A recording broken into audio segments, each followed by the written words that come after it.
Bonjour à tous, dans notre émission Portrait Imo, j'ai le plaisir de recevoir Heidi. Bonjour Heidi. Bonjour Fassia. Heidi va pouvoir nous parler d'elle sur L'Érins TV Radio. Heidi, parlez-nous un peu de vous. Eh bien, je suis donc Heidi Hendricks Parlinski. Je suis maman de deux grands garçons et j'ai fondé l'agence HHIMO et également je suis thérapeute, figurez-vous, et j'ouvre actuellement un cabinet de soins partagés à Grasse. Super. Comment est-ce que vous arrivez, Heidi, à être agent IMO et thérapeute? Parlez-nous un peu de votre parcours professionnel. J'ai travaillé pendant très nombreuses années, pendant 17 ans, au sein d'une entreprise, une grosse entreprise internationale qui ne faisait que de l'immobilier et d'investissement. Oui. J'ai énormément appris au sein de cette entreprise, même au niveau humain. Oui. Mais j'ai eu besoin aussi de parfaire, si vous voulez, mes formations. Et puis, il y avait une petite chose qui me manquait dans ce métier, c'était le contact et l'accompagnement humain et vraiment le soin qu'on appelle aujourd'hui le care. Voilà. On me disait souvent que je prenais soin de mes clients, un peu comme une maman fait avec ses enfants finalement, sans paternalisme bien sûr, mais c'est vrai que j'aime énormément ce contact, cette proximité avec les gens. Et donc naturellement, je me suis dirigée également vers des pratiques de soins.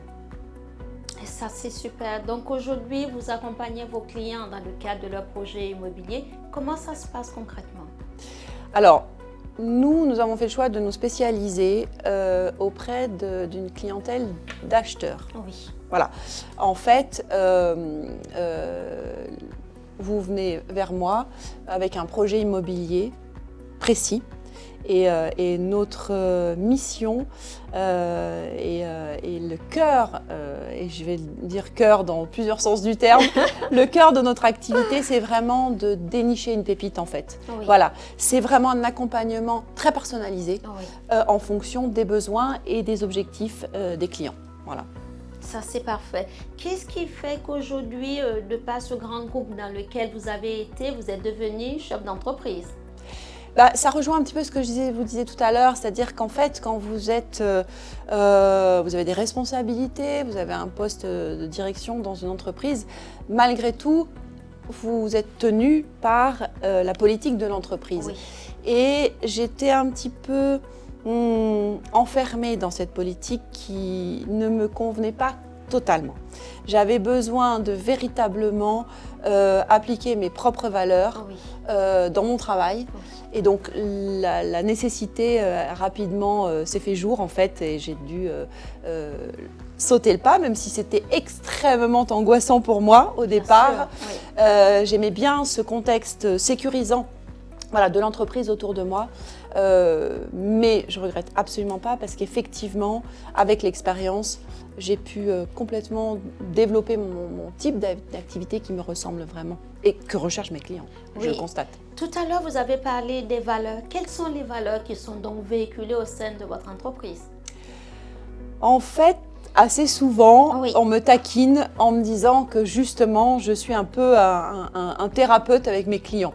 C'est-à-dire que ce que je souhaite, c'est véritablement les écouter.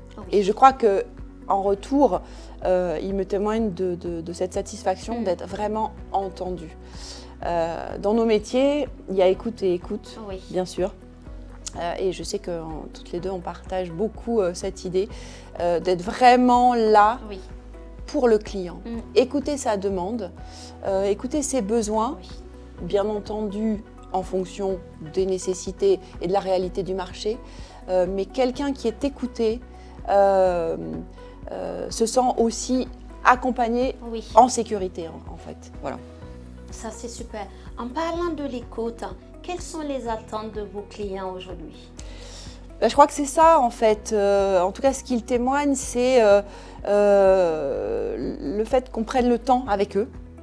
On est dans un monde qui va à 100 000 à l'heure, vous êtes sollicité de partout. Oui. En fait, nous, on les prend par la main d'une certaine manière. On les accompagne réellement. Et ça, je crois qu'il l'apprécie vraiment beaucoup. Oui, c'est sûr. C'est sûr que le client qui se fait accompagner et qui est à l'écoute du professionnel qui l'accompagne est un réel plus et ils sont dans l'attente de cet accompagnement. En parlant de ça, qu'est-ce que vous pouvez dire aux jeunes aujourd'hui ou à de jeunes personnes ou même moins jeunes qui souhaitent embrasser le pas de l'entrepreneuriat? Être passionné. Oui. Je crois qu'il faut vraiment avoir la passion pour ce qu'on souhaite mettre en place, être fier des idées qu'on va véhiculer justement. Quand on porte haut et fort des valeurs, eh bien, je crois que c'est la clé du succès en fait. Tout à fait. Qu'est-ce qui fait de vous, Haïdé, aujourd'hui, qu'est-ce qui fait de vous d'être un entrepreneur qui regarde vers l'avenir? Alors, je suis extrêmement curieuse. Oui. Justement, je regarde autour de moi, j'observe le monde, j'observe mes semblables. Je suis un peu caméléon aussi, c'est-à-dire que je vais vraiment suivre des tendances, suivre le monde tel qu'il évolue.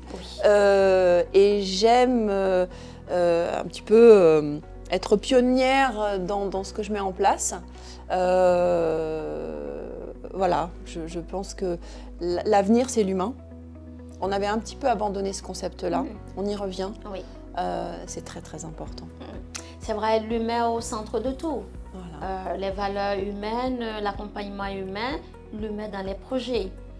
Comment vous arrivez aujourd'hui, Haïdé, à combiner votre vie personnelle et votre vie professionnelle? Comment arrivez-vous à gérer cette équation? Vaste question. Oui. Je dirais que je mélange beaucoup les deux, en fait. J'ai le bonheur, voilà,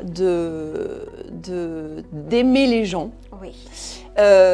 Et au travers de mes accompagnements professionnels, en général, il arrive extrêmement fréquemment qu'on noue des liens d'amitié avec les clients. Oui. Avec des partenaires aussi d'ailleurs. Donc c'est sûr que je mélange beaucoup vie privée, vie personnelle, puisqu'en réalité, mes valeurs personnelles et mes attentes aussi se mêlent à mon activité professionnelle. Donc voilà, je dirais que bon, c'est un peu mêlé, mais mon travail me plaît énormément, c'est un peu un hobby aussi. J'ai la chance finalement d'exercer des professions d'ailleurs qui me transportent tout le temps. Donc je ne me pose pas vraiment la question de la frontière entre le professionnel et le personnel, peut-être à tort, mais c'est ce qui me nourrit. Voilà. Peut-être à raison également. Peut-être. Quelle est l'anecdote que vous souhaitez partager avec nous aujourd'hui, Haïdé? Oh, il y en aurait beaucoup. Le plus marquant pour vous ou le plus surprenant? Alors en fait, j'ai assez longtemps essayé de, par contre, séparer complètement mes deux activités professionnelles. Oui. C'est un peu comme mes deux jambes, vous savez. J'ai besoin des deux vraiment pour être pleinement efficace, d'ailleurs, dans les deux domaines. Ce qui peut sembler paradoxal, mais en vérité, je me nourris des deux pour le bien de ma clientèle. Donc, je constate que, et c'est pour moi effectivement très très très surprenant, puisque je le disais, j'ai essayé de séparer, de cloisonner vraiment les deux. En réalité, quand vous avez donc une conversation comme on l'a aujourd'hui, les sujets abondent finalement et la question de l'immobilier intervient dans mes soins au cabinet et puis l'inverse est également le cas. Ce qui fait qu'en fait, j'ai des clients qui arrivent par l'immobilier, qui viennent me voir en cabinet et vice-versa. Et ça, pour moi, c'est l'anecdote parce que c'est vraiment très, très, très surprenant.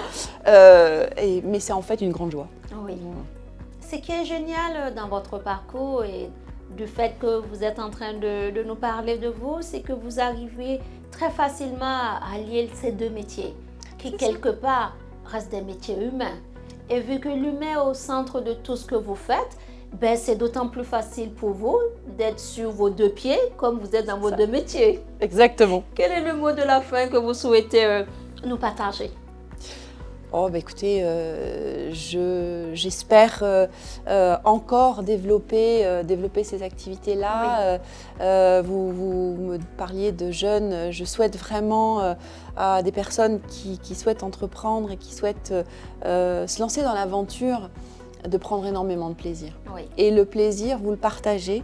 Et lorsque vous partagez votre passion, votre plaisir, là encore, vous touchez l'humain. Oui.